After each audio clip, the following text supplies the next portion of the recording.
favorite time of the week, Broncos country. It is Tuesday night. That means it is time for Bourbon Broncos and No B.S. Guys, the Broncos are on a four-game winning streak. Wait, 1, 2, 3, 4-game winning streak.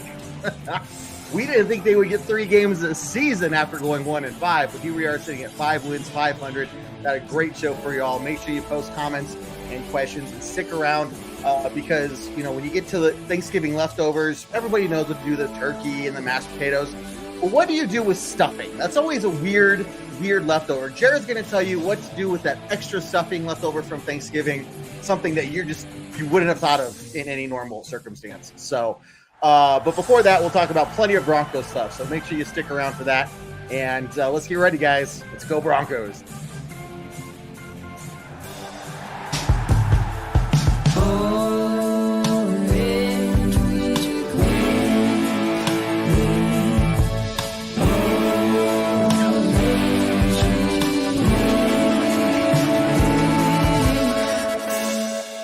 Orange Weekly, fans, brews, and Broncos news.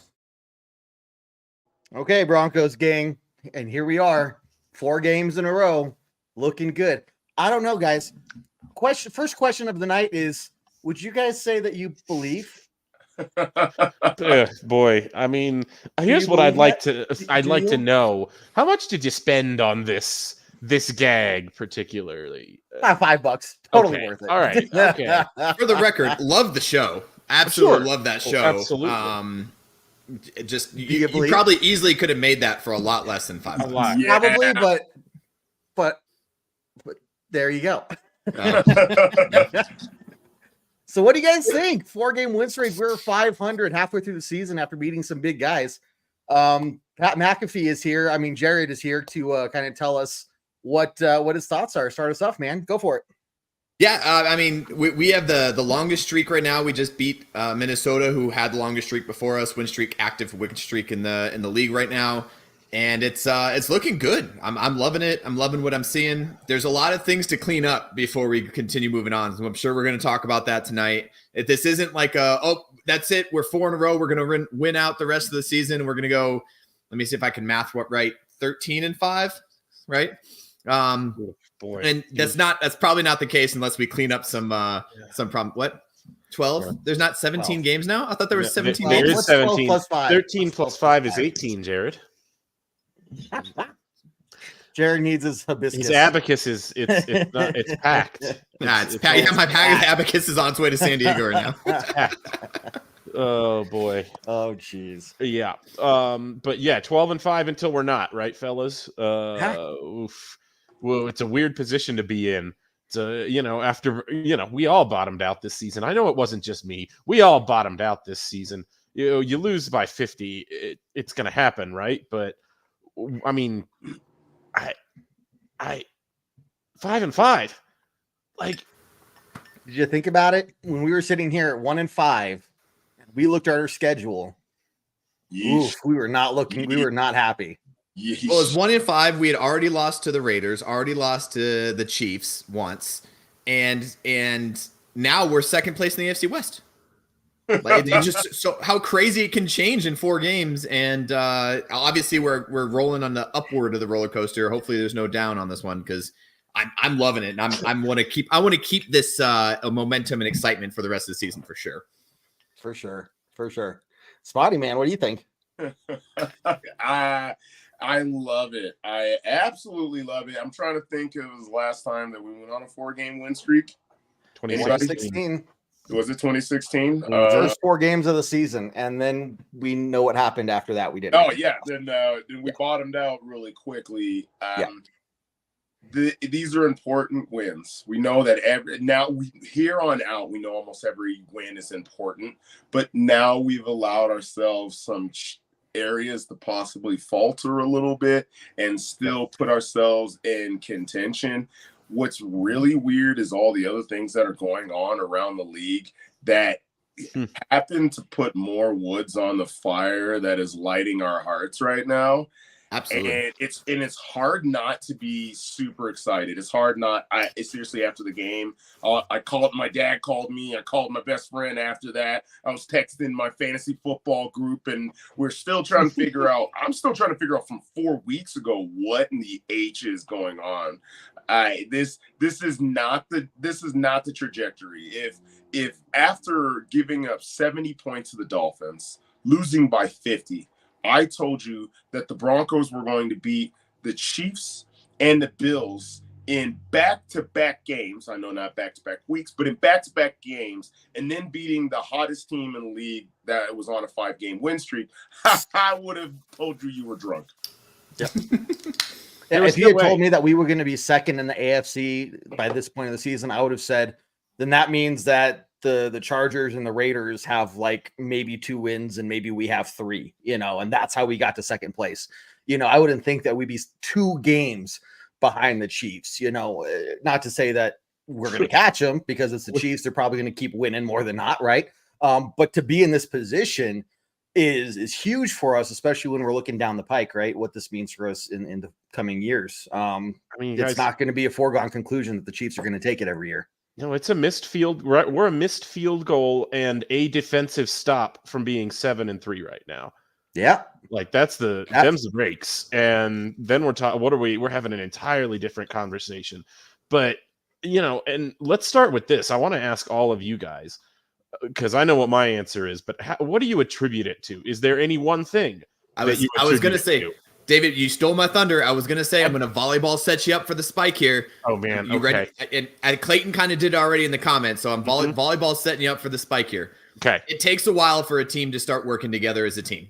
Especially under a new head coach. Under a new head coach, under a new coaching staff, complete coaching staff. And it takes a while for them to start working together, understanding the playbook, which I think specifically on the defense, I am now 100% convinced it was just not understanding the playbook in those first main games, just not understanding where you need to be.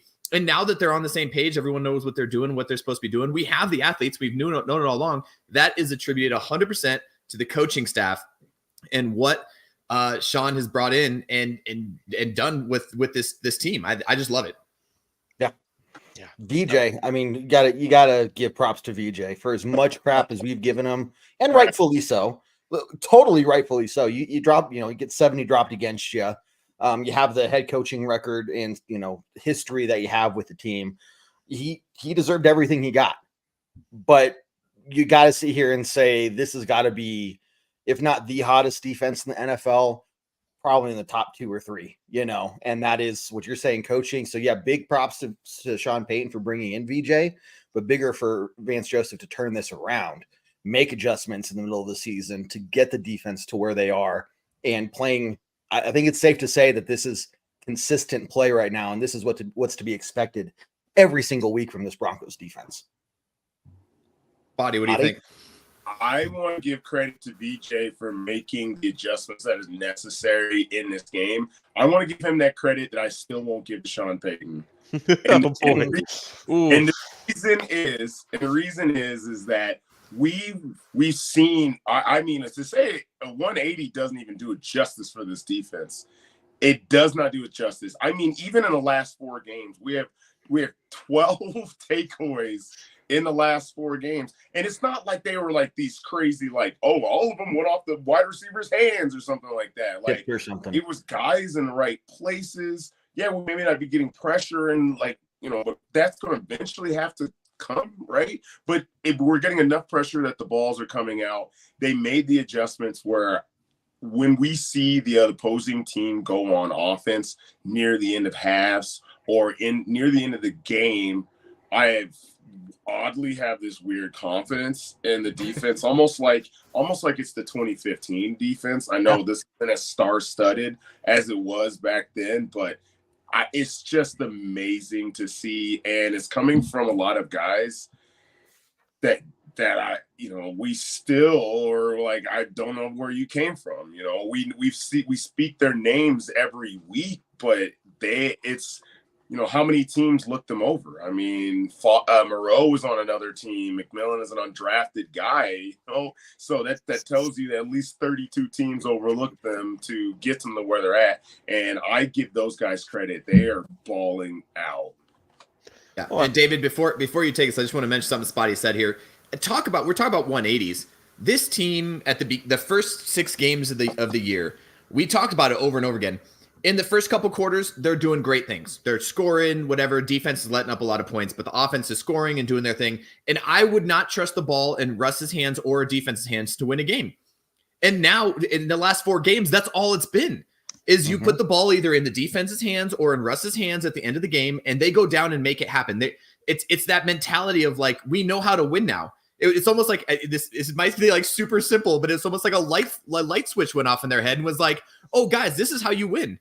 Like, this is what we need to do to win. You need to make sure you finish, and we got it together for the last 4 games, and that's what it is. Boy, and see, this is John, totally right here. And Spotty, I get what you're saying as far as we haven't lit up the scoreboard, especially, like since the Commanders game with Sean Payton. But man, like, I can't see how you can credit anybody else for this culture change, for the way that they turned that from an absolute dumpster fire of a team last year in that locker room to what that end of that season was, to what it's now, the start of this season was, even to what it is now. To give the team the confidence, like you were saying, Jared, in these end of game situations, to know, hey, we're not going to give up the drive that gives up these points. They only had to give all the Vikings had to do was drive down and kick a field goal in this last game. Would have been simple enough, right? You play prevent defense, you let them drive down the field methodically. You hope that you bleed enough time. That's not what happened on the final drive. They, and all credit to Vance Joseph on that, but they went after Josh Dobbs on that final drive. But again, Jared, like you said, they also on offense have been going down every single time they need to and scoring the drive that they need to score on in these end of game situations. And it's just like you said, they've got the confidence. They know how to do it now. And it's so underrated to have that skill as a team, to have that killer instinct at the end of games as a team. And I can't, a Hall of Fame coach knows how to put that into your team. And I think Sean Payton has done that. And I'll give one more thing to Sean Payton. How do you take a team who literally, like, we thought we hit rock bottom as fans? Imagine what the team was feeling after that Miami game. How do you get the team together so well that we're on now a 4-game win streak against 2 of the top teams in the league? 2 of the wins were against top teams in the league. How do you do that? And it has to come from leadership. It has to come from the locker room, and it has to come from the leadership of that. I hate to give props to Kevin on this, but they believe. How do you get someone to believe in your team after getting embarrassed, so embarrassed, like that you wanted to go home and cry? I know I did. I did. Actually, I did. So, yeah, because I didn't cry. How do you turn that team around? It comes from leadership, and it comes from the guys in the locker room believing in their coach, in their team, in the guy next to them, and that's where we're at now. I think with the bigger part from just the game-winning drives and everything, the bigger thing here is look at what happened after that fake punt that the Vikings scored it on. Oh, man. Right. I think that would have broken most struggling teams, right? Any team that's struggling. Yeah. And I think at that point, I sat there and I was like, that's it, right? I was like, that's going to break us. Because it's not just like a holding penalty we're trying to overcome or something, right? That was a huge, huge end of the game. Defense was happy they got the stop, had a rush back out there, and they overcame that. They overcame that in that moment, right? So it wasn't just hey, we need this drive to go score the touchdown. It was the defense needs to go back out there, get their heads back on straight, and make another stop right after they just made that first one, right? So that, I think, also speaks to just the amount of belief they have in themselves to be able to go out there and finish these things through, even when at the end of the games, things maybe are still not looking great, to go out there and put up the fight that they're doing. And that sends a message to the other teams too. Other teams are going to look at us and say, hey, if this game's close, these guys are going to stick around to the very, very end, right? We cannot just let up on this Broncos team like teams in the first half of the season could. So, but you're right, David. I mean, not just turning this team around from what they were at the beginning of the season, but what this team was after the 1-5. When Garrett Bowles is sitting there with his head down, looking totally defeated, saying, all I've done is lose here, to where we are now. In 5 weeks, the amount of change has been crazy to see, both in their attitudes and the performance on the field. All right, so we got now all three of us are on the Sean Payton bandwagon. Like, I want to hear from you. Like, what is it that you're still kind of like? I don't know if this was worth the first round draft pick. I don't like what's the hesitation here? Well, specifically, it's about putting it together. I don't know how many illegal formation penalties we're still getting at this point. We are still running plays that isn't built for our offense, and then you forget in those 12 turnovers over these last couple of weeks, how many times have we gone down to score? I'll make the argument that those 12 turnovers have really kept us in the game, and we haven't even really scored that many times. Out of those 12 turnovers, how many of those are in the red zone? 3, 4. So we know, maybe because we didn't necessarily score on those same drives, we prevented the other team from scoring.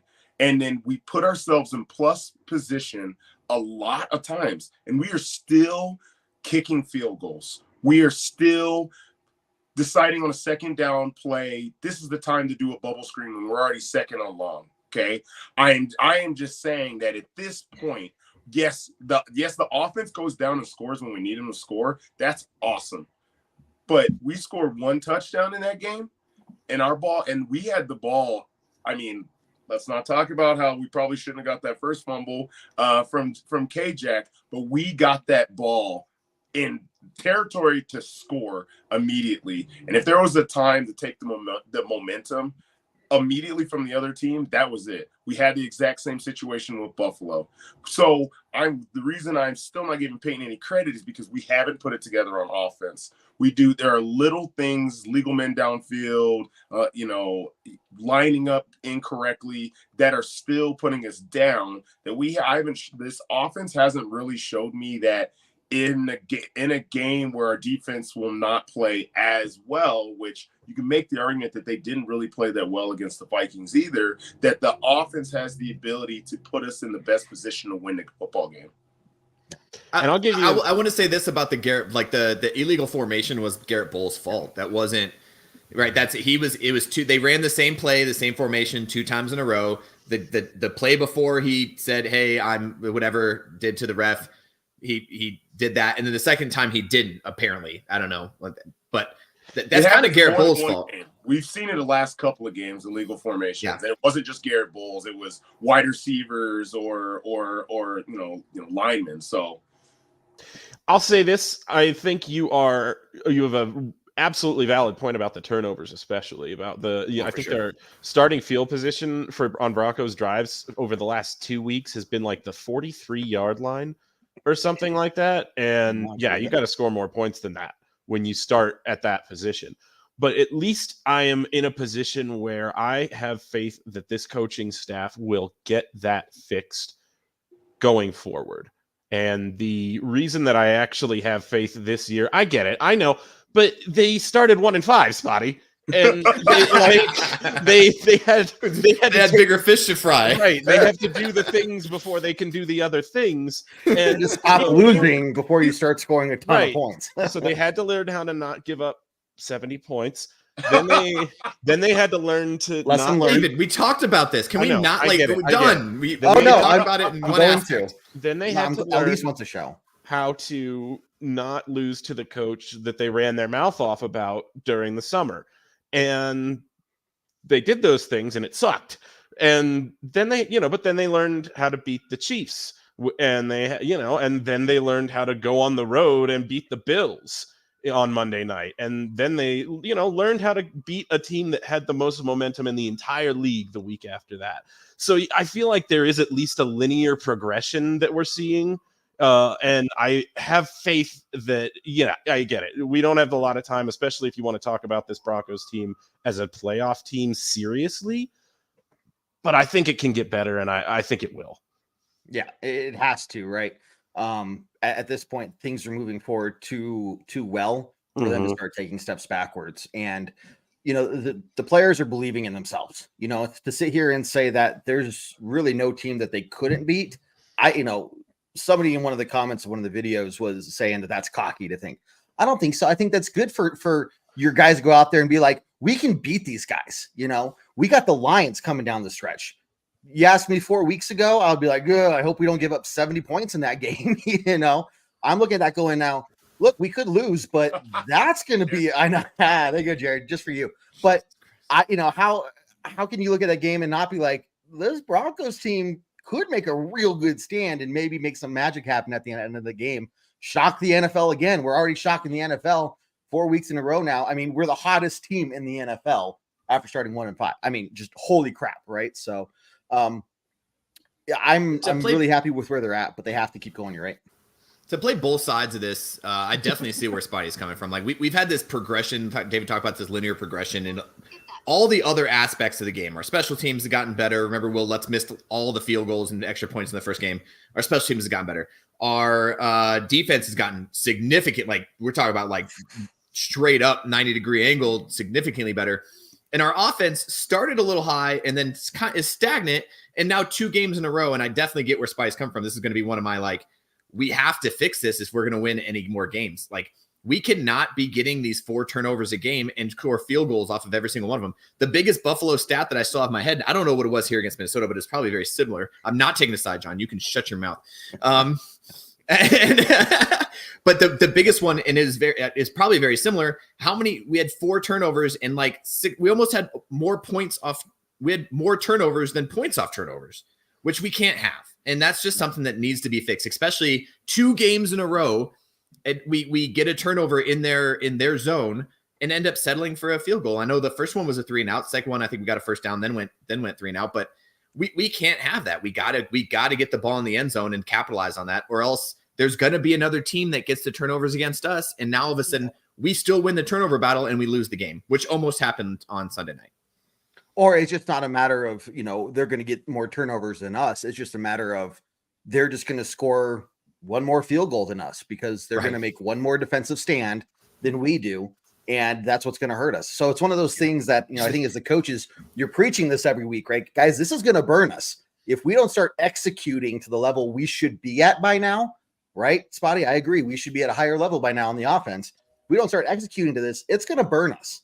And I'm hoping it doesn't take a loss like that for the guys to get that message through the heads of, okay, we really just can't rely on the offense. We really just can't rely on the defense. We can't just really rely on Marvin Mims to get us excellent field position every time. You saw what the Vikings did. They just kicked it away every time, right? They're like, we're not even going to mess with this guy anymore. We've seen the tape, right? We know what this guy is capable of. So you're not going to get as many chances to Marvin Mims on the return game. So it's just a matter of, are these guys going to internalize that and make it happen and execute that on the field, right? There's got to be improvements on the play call. You're not going to get 4 or 5 amazing Cortland Sutton catches on a drive. On that game-winning drive, he had 2, obviously the touchdown, but the fourth down and 8. Fourth down and 8 it was. He one-handed, falling backwards. Like it was another crazy catch. Loaded over him. Being interfered with. Yeah. I'll make the argument he didn't catch an easy one. No, that's true. I think I'd make the argument he missed an easy one in the first quarter, but he made up for it. Yeah. Now, it's also a question. Now you guys help me remember the Jerry Jeudy ball that he missed in the end zone. Did that drive in a field goal, or was that the Sutton touchdown drive? Field goal.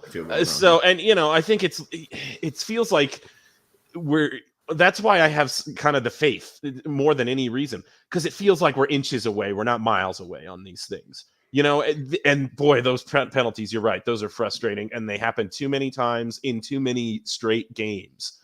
There's just, a critical hold or a critical illegal formation or a false start. It happens too much, but it feels like it's one of those things where we're inches away. And if we can crack it, and we can see a big change from 1 week to the next, I think. And we might. Yeah, that's Jerry Jeudy. I was about to say, Anthony's comment here. That was gold. He was like 5 yards upfield too. Legit 3 yards. Did you see him joking about it afterwards? Yep. Yeah. Oh God, it was ridiculous. In the stadium, I was like, "What is he doing?" The dude jumped. He jumped. The dude jumped out and he got the first down. It was the most amazing. Hilarious. Afterwards, he even went up. I forget who he went up to afterwards. Like, you see the pump? Yep. Amazing. Yep. That is smart football. They're like, let's see if this works. It did.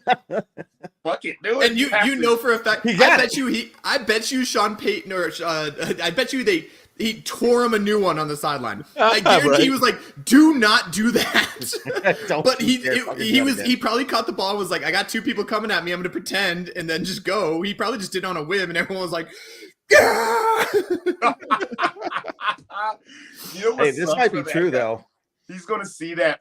His coach is replaying that to go over the game for this week, and every single dude in the room is going to be like, "What were you thinking? Why did you jump downfield?" He was nowhere near. Oh my god! There's got to be a nickname for him that comes out of that. I don't think you can let him go unscathed from that one. When he catches more balls, we'll give him a nickname. Yeah, there you go. Let's see. DT watching over Sutton. Hey, some of those catches, maybe we're getting a little help. I don't know, but that's cool to think about. Bowles is spot on.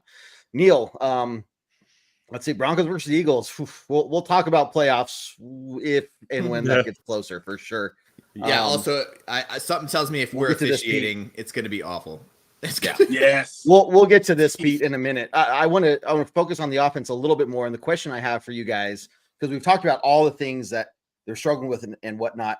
What would you say is maybe the core, like the baseline foundational issue that's just not causing them to just not get into that rhythm like at all? Like what are you guys seeing from your perspectives? I know Jared and Spotty, you guys have coached before, or Spotty, you've played. Jared, you coach and played. So I mean, what do you guys see? Jared, you first. I'll let you start this, Spotty. Oh, okay. No, Spotty. Okay. Yeah, I don't think I think I don't understand the question. Like, what are we expecting? What do we see that is good? Like, what's the question here? What's the main problem? Like, what's causing them to just not? Is there a main problem? Is it just a factor of these little things, discipline? Like, what would you say is like they need to fix this to get everything else in line? I can help you out, Jared. I think I got one thing.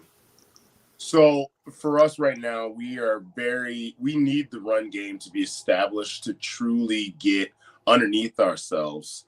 And some of those, when you get a run game, you run for 5 on the first down, and you get a penalty on second down that affects us. So we have the ability to throw the ball downfield. The issue is right now we haven't shown and or proven that we can throw the ball downfield. I don't believe that defenses are respecting the deep ball currently from the Broncos. So that allows them to place more people into the box. It allows them to pin their ears back more. And now we've seen over the last 2 weeks, they are leaving a linebacker to cover Russell Wilson to make sure that he's not coming out. And because that linebacker's sitting there, some of those dink and dunk drop-off passes are a little hard. Now, granted, in the fourth quarter, the reason that we're able to get those dink and dunk passes, that linebacker is no longer watching, Russell. He's fine to run for 5 or 6 yards. That linebacker's a little deeper to make sure to cover those middle routes. Running back comes out of the backfield. We dump it off to him and Samaje Perine. I'm telling you what, the man is the fourth quarter running back right currently. So I think a big issue for us is that we are not being respected to truly pass the ball. And that allows every team to put every Dick and Jane in the box to get after it. I mean, Danielle Hunter at times felt like he was absolutely unguarded. And we know Russ at times can struggle to hold on to that football, thinking that he's going to get downfield, then checks down real quick. Because those are maybe the only things open. And here's I'm going to expand on that because I think Spotty is spot on. See what I did there? But I think it's absolutely right. And I think the reason why, and you see it more towards the fourth quarter, is Russ is known for one thing this season, and that's not turning the ball over, which is great, right? We love the fact that he's not throwing interceptions, but it's because in the first 3 quarters, he's not making any throws that he doesn't feel comfortable with. And if the guy's not 3 yards wide open, he's not making the throw. So defenses are planning against that. They're saying like, okay, he could be 2 yards open as long as we got someone right there. It's fine, and they're game planning against that. It's only in the fourth quarter when we need the throw. You saw the Cortland Sutton catch on that 4th and 8. That stuff like that, where he's give the ball to your receivers, give them the faith, lead them out of the route instead of just trying to find the open guy. Throw the guy open. And I think that's what we're not doing right now. We're not throwing our receivers open. And so defenses are just kind of controlling that. And then that allows them to control, to load the box, have the spy, all the things that Spotty said. So until Russ is comfortable enough to be able to lead his guys open, throw his guys open, or maybe it's a Sean Payton thing, maybe it's an offensive thing, maybe it's the scheme that they have on the offense, that you're only trying to get these zone reads. And if that zone read's not open, it's like a 1-read dump until we absolutely need it. And until we start doing that, it's going to be the same game plan. It's going to be the same thing for the rest of the season. We need to be able to throw our wide receivers open and trust that our wide receivers are going to get to the ball. And they need to be on the same page at some point. Well, part of it is, I think, a Sean Payton thing for sure. I think that he's specifically and purposefully put limits on his offense. I think that we're not seeing a full Sean Payton's offense because whatever the full Sean Payton offense needs to run at 100%, he just doesn't see in our personnel right now. And so I think that's part of what we're seeing is just that, and it's, I think it all stems from there. I think just trying to find what your players really like to do and then can actually go out and execute when they say they like to do it, is still very much a work in progress for this team 10 games in. And I'm going to mostly attribute the struggles and the disjointedness of it to that. Yeah. And I think a lot of it is that we're trying to play to control the clock. We're trying to play to keep the time possession, which is not Sean Payton's thing. And it is very methodical. But when you're getting these penalties, you can get a 5-yard run on first down. But then when you get a holding penalty and it backs you up, it doesn't matter. And now all of a sudden you're throwing 3 times. And if we can't throw the ball downfield and lead our receivers, we're not going to be able to get that. Well, and I have to credit the Vikings in this game too, because I think the offense specifically, we see checkdowns so much because Sean Payton's shot plays go from deep to check down. Like your first read is the deep shot, and your second read is your running back. And if it's not there on time, you dump it. And I think that we were really, really hampered in this game specifically by not running the ball effectively. And I think maybe a big part of that is just the Vikings schemed it up to stop that.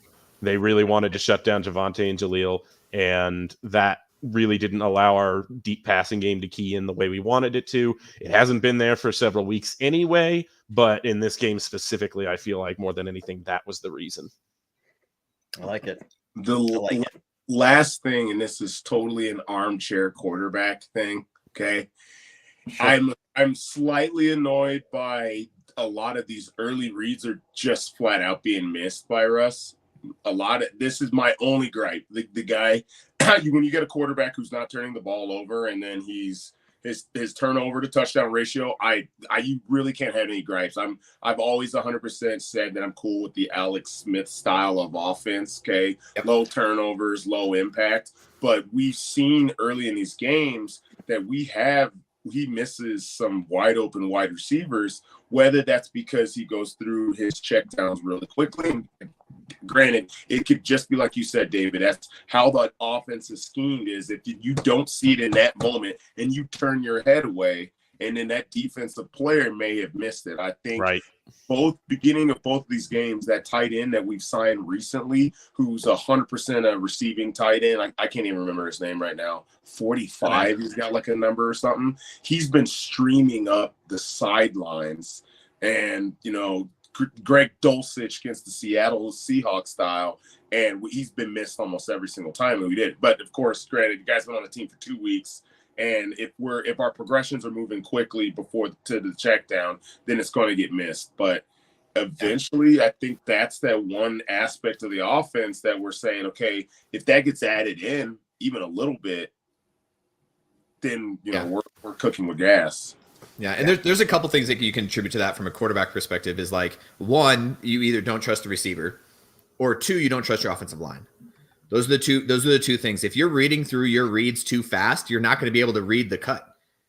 It's what it is. And if you're trying to go through too fast and checking down too fast, your receiver might not even be at his cut point yet. And there's nothing you could do at that point. Or he just doesn't trust the receiver to be able to get to the spot that he thinks, or whatever the case is, right? So that might be part of it. He might not trust the offensive line fully.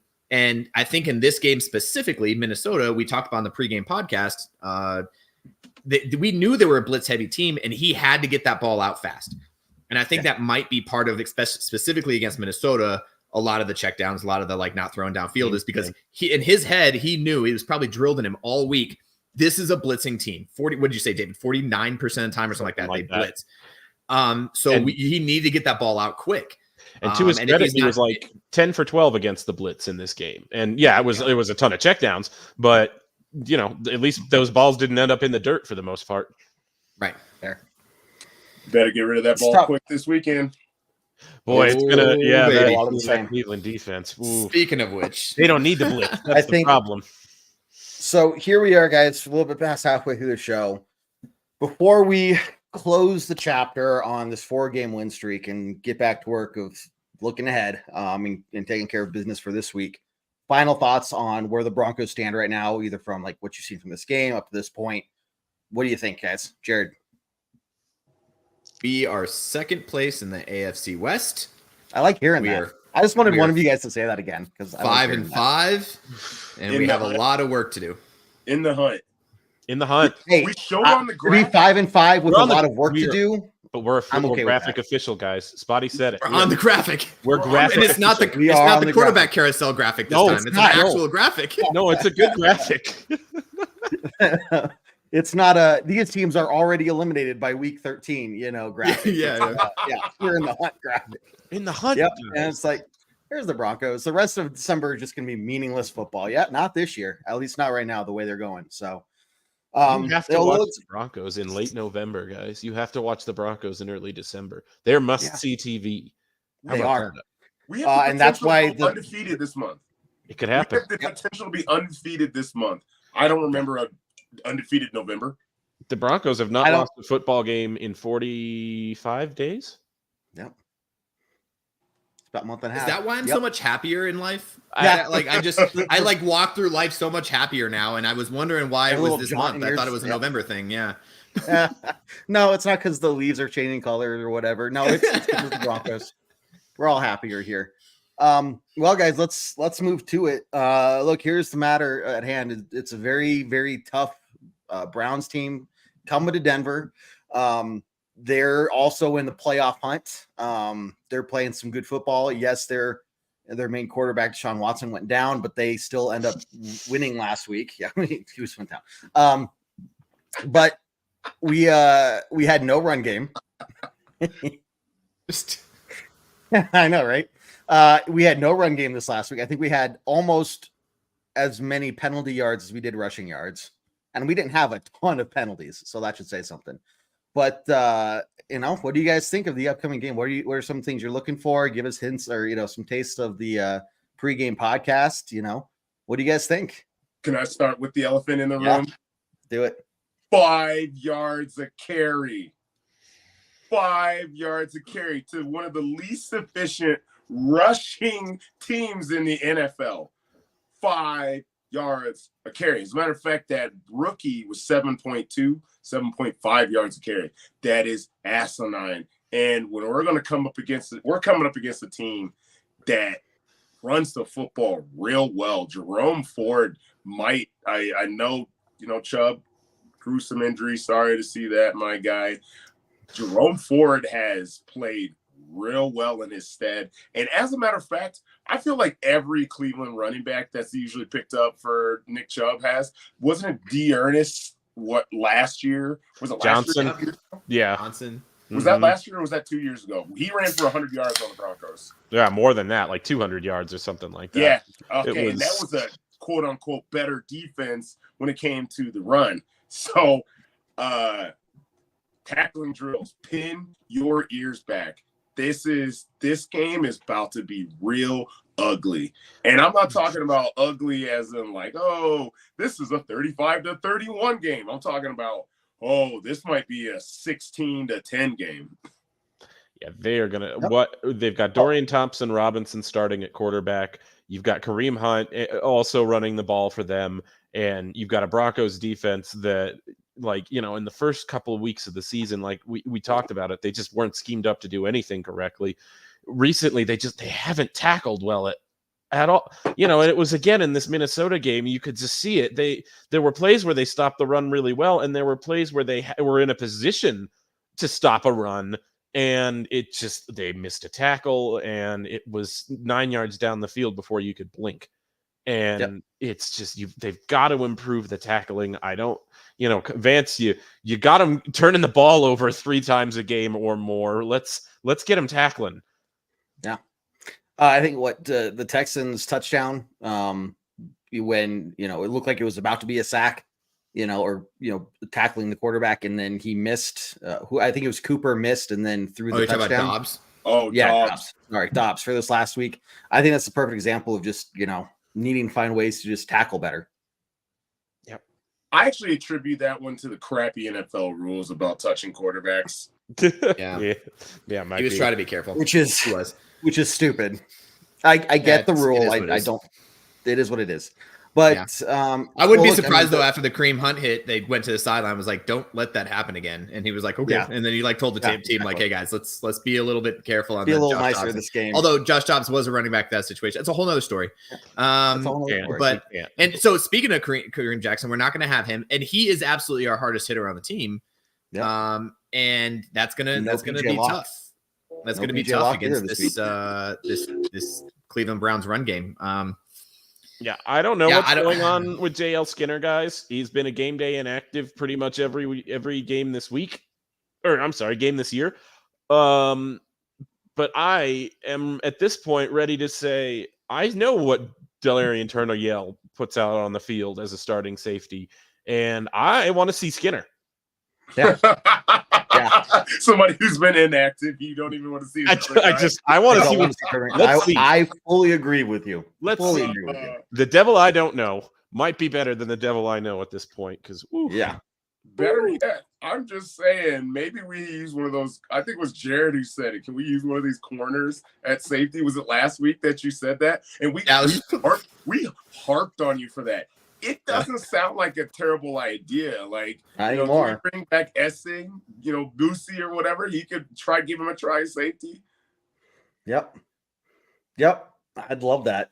I mean, at this point, why not? Seriously, let's try it. I mean, it's going to be interesting. I mean, honestly, I wouldn't mind going to a 4-3 for this game specifically. I mean, that's the thing. They really have gone a lot of 2 nose tackle fronts already in the past couple of weeks. We've seen Mike Purcell and Zach Allen, or Mike Purcell and DJ Jones, trying to clog up those interior lanes, and it's but you're seeing it's still more of a 4-2 or a 5-2, which is fine, but like you're kind of limiting yourself there. Like, get somebody else. But again, we don't have the big guys. We don't even have the linebacker depth. Drew Sanders is a small little guy. We've talked about. Yeah, he's not going to be a run stopper in our league. So it's going to be. I'm interested to see how this one's schemed up against that run game. Do they shift Baron Browning back to inside linebacker? Ooh.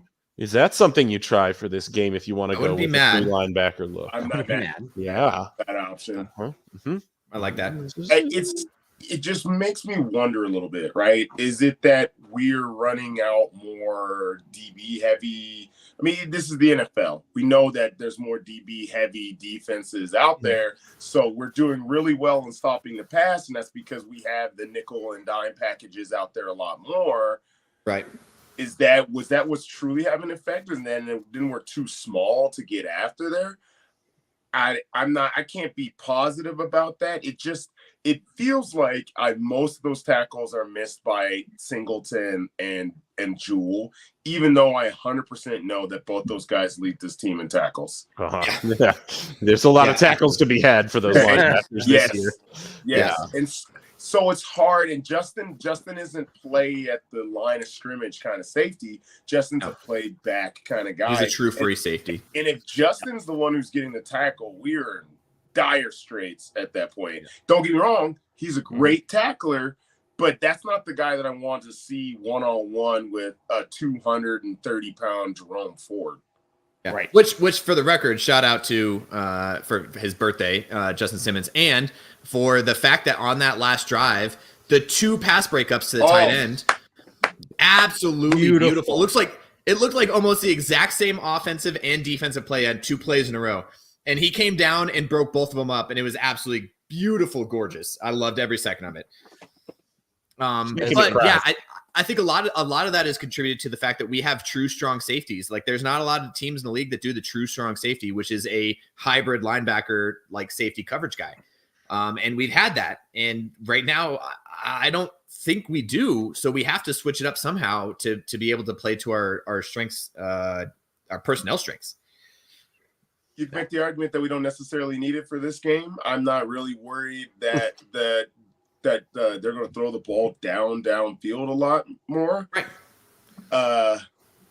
Well, and that's why we need to go to a true 4-3 instead of a do 4-2 something to or stop even that run. It's hard to change that up just in a, real quick, especially if, you say one you game, but they still run out 3 wide receiver sets or three wide receivers in David and Njoku, and which we know that not just anybody can cover that behemoth of a man itself. So we can say that we can change up the scheme, but then we are showing our weakness in other areas. Their offensive line is just built to run the football. Monsters. Yeah. It's going to be, I think, where we are, win or lose this game. It's going to be how we control. I think our defense is going to do the best they can to keep it close. But if for some reason, I'm wrong in that and they're able to run the ball even just a little bit more effectively than the Vikings did, I think that's really asking for trouble, unless maybe this is the week the offense gets it together. Maybe this is the week that it all clicks and we put up 35 points. I don't know. So who knows? It'll be interesting one way or the other, but that is a huge emphasis item. I get that it's tough to make an adjustment to that magnitude in a week, but you can't trot out the same defensive game plan you had this last week because the Browns are looking at this saying our run game is just as good, if not better, than the Vikings. We're gonna run it down their throats. We're going to force them to stop the run, and just dare them to do that. And man, I'm just really hoping they figure it out over the course of the week. They've got to make that adjustment. Yeah, I'll say this about the Browns, just in general, like they're just a joke, have been a joke in the league for a long time. Ever since they went 0-17 or whatever, they've been a joke in the league. They've had a couple good seasons. They've gotten their team together. But the one thing I love that what they did and where they are right now with a backup quarterback and still in the playoff hunt is because they built their lines. Offensively and defensively, they have just outstanding big guys up front, and that can change games. That can make the difference. You don't need the high, big Justin Jefferson receiver, or now they do go out and spend way too much money on Deshaun Watson, but that's a different story. You don't need that guy if you have that line. And any running back, Spotty, you mentioned it, like, how many backups went for 200 yards a game just by being a backup running back? And that's going to be our biggest threat here. And unfortunately, I think that's our biggest, I think that's our biggest weakness is our not so much our offensive line's been doing okay, but in general, I think the line, the big guys up front in the trenches has been something that's been taken advantage. Yep. Number 3 run team in the NFL, Cleveland Browns. Yep. Gotta stop it. Yeah, we got to be down in the 20s, maybe 30s in run defense. We give up more yards than they average, and they're the number 3 rush team. Okay. So it could be a lot of bend but don't break this weekend. I mean, we've got to keep them out of the end zone, is the bottom line. So I'm really worried of what might happen if we just same thing. They're averaging 5 to 6 yards per carry. I don't know what that's going to look like, but I mean, at the same time, if you had told me this last game that Russ was going to throw for almost 250 yards and for 35 times, I would have said that means we lost, so I don't know. Guys. I definitely have more defense or more trust in the defense, though, to make that happen than I trust the offense to figure it out this week. I'll say that. I'm less worried about the defense. This is going to be, we talked the whole probably first 15 minutes of the show. We talked about Sean Payton and whether or not we trust him and believe in him right now, right? And I think this is the game that's really going to show. Like, can we scheme offensively against a team that's absolutely great at rushing the passer? Can we scheme against that? I think. Man. Yeah, Myles Garrett is going to be a problem. A big problem. A big problem. However, she's got this, right? We talked about Max Crosby all those times, like, oh man, Max Crosby, yada yada yada yada yada. I'm gonna make the argument Myles Garrett is a tier above. Oh yeah, I agree. However, I don't know why, guys. I'm getting a feeling. Ooh, I got two feelings in a row. Is it heartburn? I thought so at first, but as it turns out, no. No, I took an antacid and it's still there. So what I'm thinking is, because I had it 2 weeks in a row, fellas. Ooh. I almost picked the Broncos Vikings score. I think I said it was going to be 20-18. It ended up being 21-20. Yeah, that's close. And I'm getting a feeling this time that it's going to be less close.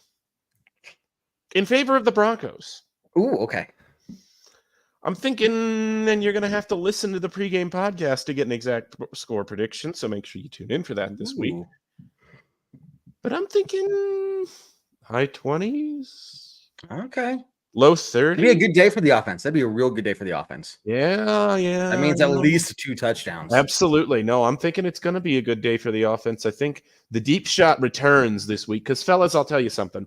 I remember the discourse before that Commanders game. And there was reason.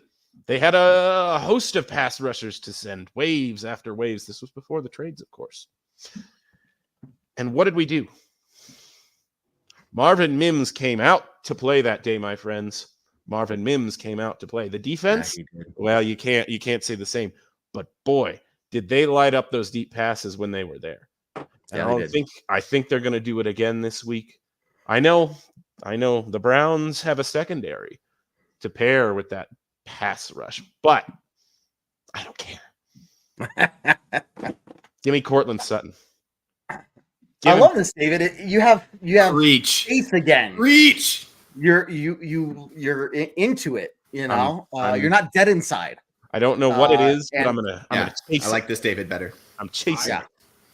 I like it. I think that the difference maker actually is going to be Judy. Okay. And I know and mostly because I'm giving up on trying to see Marvin Mims on.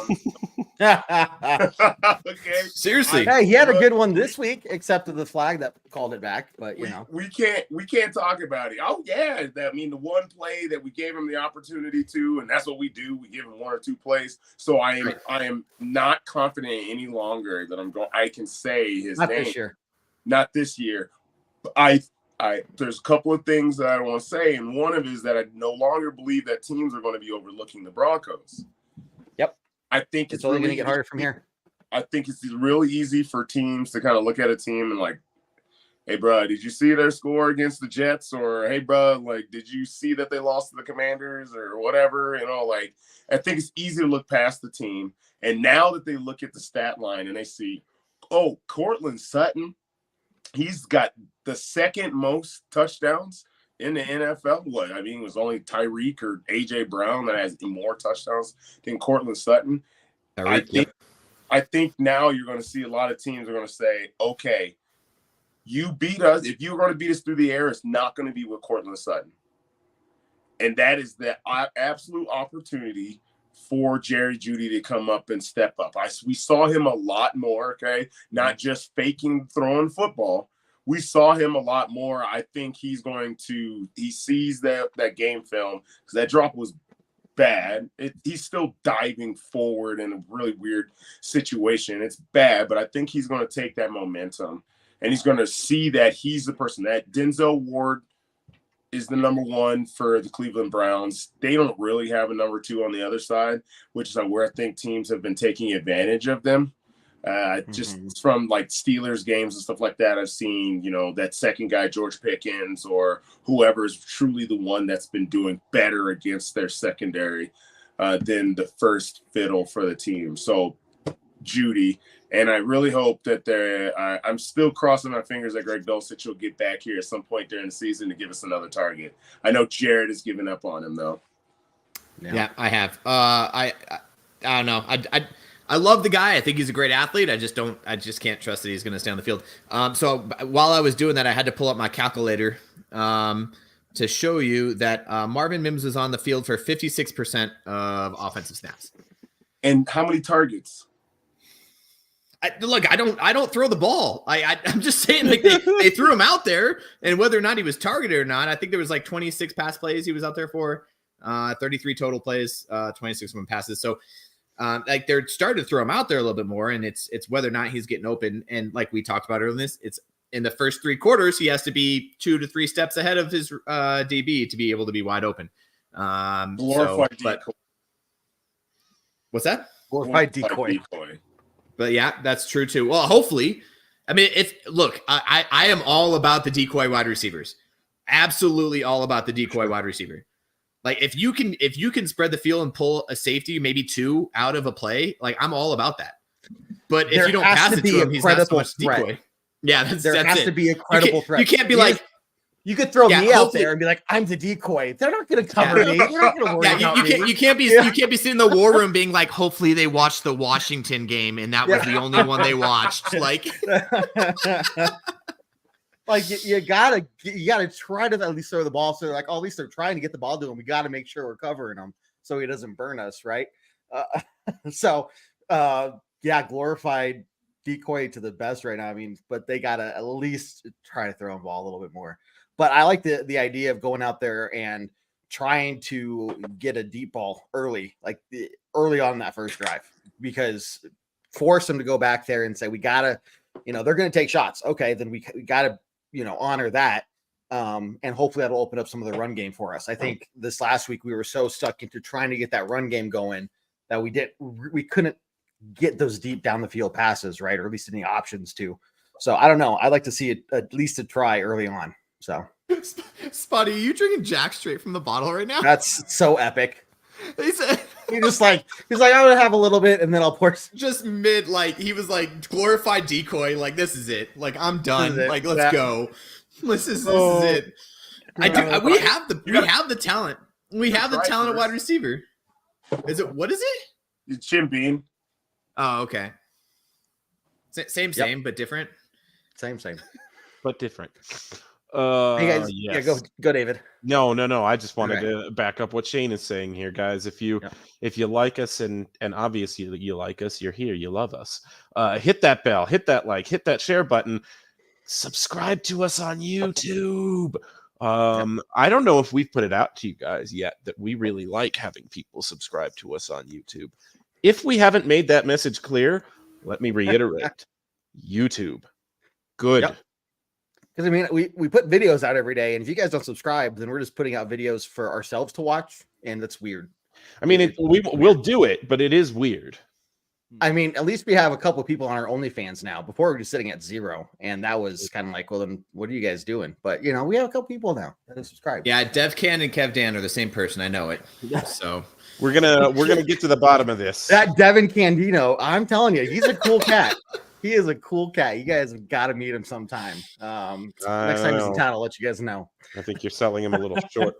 I see what you did there. We're just gonna sink down.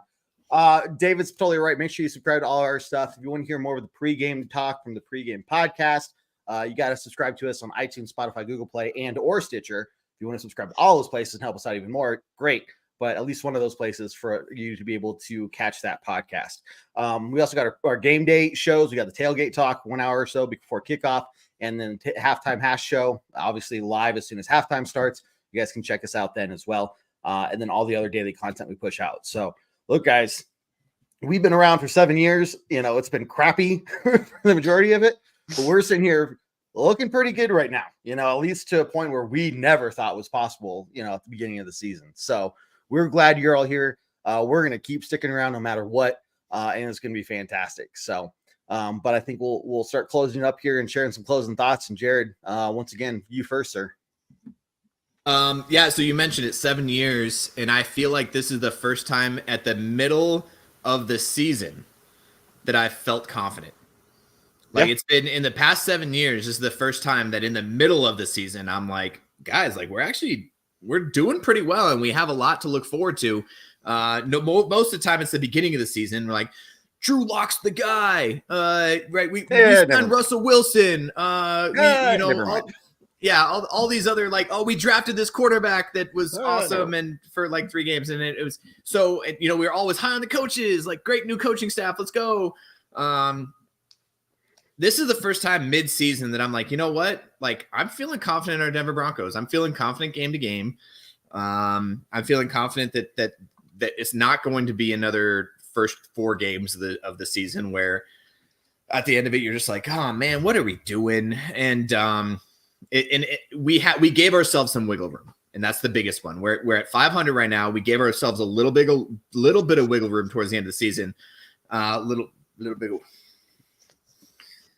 wiggle room there in the middle of the season to be able to go out and be in the playoff hunt and make ourselves a legitimate contender for the playoffs specifically, and then see what happens. So playoffs. I'm happy for it. We're here for it. We're here for it every step of the way. Every step of the way. Spotty, what you got, man? You know what? Damn it. We have the tools to win all of the rest of these games. If we've absolutely proven, like I've hammered this every week. If we put in 3 quarters, we put in 3 solid quarters from all facets of the game, I believe that we'll be in every single game. If we continue, I'm not counting on getting 12 turnovers in every 3 games, which is already unbelievable. Tying how many turnovers you have with how many sacks you have. Yeah. Doesn't seem, but everything else seems to kind of fall into place. We get the opportune turnovers when we need to. That's something that we haven't even talked about. I feel like, oh no, here comes a momentum drive, and then somebody hit Josh Dobbs' arm, and Nick McMillian comes up with the ball. I believe that we have the tool to win every one of these games. And I feel like it's really just going to come to an old Bronco adage of playing down to the level of your opponent. That's going to really drive us wild, because we're looking at the schedule. The Browns, whatever. The Houston Texans are still led by a rookie quarterback. They've shown they went hard against the Arizona Cardinals team. The Chargers are going to charge. Matter of fact, by the time we see the Chargers, they have a new head coach. Yeah. All right, and then we're staring down at the Patriots and the Raiders. Like, damn it, we have a chance. It could happen. Yeah. Guys, you remember that line in The Office when Andy said, "How do you know that you're in the good times?" Or I wish somebody would tell you you're in the good times, so you can appreciate when you're in them, so you can appreciate them later. These are the good times. And we've been together, and Spotty, I you're new, but you felt all of the feeling of the last 5 years, 6 years in those first 6 games of the season. It was just a microcosm of how it's felt this entire time. Yep. And now this is the best time we've had, just watching the team really is. On the entire podcast. And we just, I kind of have been saying it for the past few weeks, but still, just slow down for a minute as you're waiting for the games and you're excited to see him play again. Just slow down. Yeah, perfect, Spotty. Good. I love this. Just live in the moment. Enjoy it while it is. The Broncos themselves have to get ready for this next weekend. We can enjoy it ourselves a little while longer, at least until game time, right? Absolutely. Hey, before I throw down my 2 cents, Jared, I hear you got an idea for what to do with leftover stuffing that is just unheard of, and I think it's time we all hear it. Okay, so here's what I do: you take the stuffing. No, you're gonna fix your mic first. That's what you're gonna do. You gotta fix. It's No, weird. This Has happened at the you're end of the show on the every pregame show. podcast too. Yeah, It was so weird. Can you just? You know what's weird? I got you. I saw something crazy. People are making like Thanksgiving sushi rolls. Ugh. I'll tell you. That? they look kind of like, you take all the little leftovers, like your stuffing and all that. You use that kind of like in place of the rice with some turkey and some gravy on it. It kind of looks kind of good. I'm not going to lie. You throw some rice in there? Oh, yeah. You dip it in gravy instead of soy sauce? Yes, 100%. That's where I was going with. I'm not sold Spotty yet. took the thunder. That's what I was going to say. I'll look it up. I'll look it up. That's what you're going to say. You bring over your leftover stuffing to your friend David's house, and he's gonna eat that for you, or throw it away if it's bad. But you don't. I was about to say, how long does stuffing last in the USPS system? Not very long. Couple days. I'm not paying for overnight. I'm just letting you know. All right. Well, if you send it to me, there's a chance I'll just throw it away. But I'll be like, yeah, man, it was good. I ate it all. Well, hey guys, look, here's the fact of the matter. Broncos are on a 4-game win streak. We're being, people are taking notice of us. A lot of people are saying we're the worst 5-5 team, at least in recent history. I don't care. We're 5-5. They don't ask how, they ask how many, right? We have put ourselves in a great position, something that I don't think anybody would have put any money on after going 1-5. Nobody would have said they'll end up being 5-5 at the very minimum, right? So this is going to be really interesting to see how they continue to grow. We're, I'm trying to be realist here. If we do lose a game, what does that look like when they come back and try to bounce back? Do they struggle? Do things start falling apart? Do they go back to their old ways? How do they overcome that? And again, we got this coaching staff that knows how to keep these guys engaged, how to keep things going in the right direction. And I think we're seeing it week by week, the improvements, right? So, man, Browns, Broncos, it's going to be a game. I tell you what, I think it's going to be something that you're going to be biting your nails. You might have a heart attack. So, have 911 on speed dial nearby just in case or something. But guys, I'll tell you what, it's fantastic for you all to be here with me tonight. Everyone who's been commenting and watching the show tonight, you guys are fantastic. Please, again, make sure you subscribe to the video or to the YouTube link below so you can make sure you check out all of our other content there as well. Make sure you subscribe to that link below because on the next episode of Bourbon Broncos No BS, Kevin's going to tell us who his sources are that are saying that the Broncos are the worst 5-5 team because we're going to have some words. Yeah, we're going to have some words. I'll pull up some videos that some salty people have put out there. They're not smart people, but they're salty. They're fisticuffs. That's fair. Well, hey, guys, I got nothing else to say. I don't know if you guys have anything else to say, but I think it's time to end it as we always do. We're very strong. Go Broncos. Go Broncos. Take care, everyone. Yeah, I do what I like. Sipping goose, if it's right, and I go with the flow. Yeah, I go with the flow. Yeah, I go with the flow. Cause I know I'm the show. In the zone, here I go. In the zone, here I go. In the zone, here I go. Yeah, they know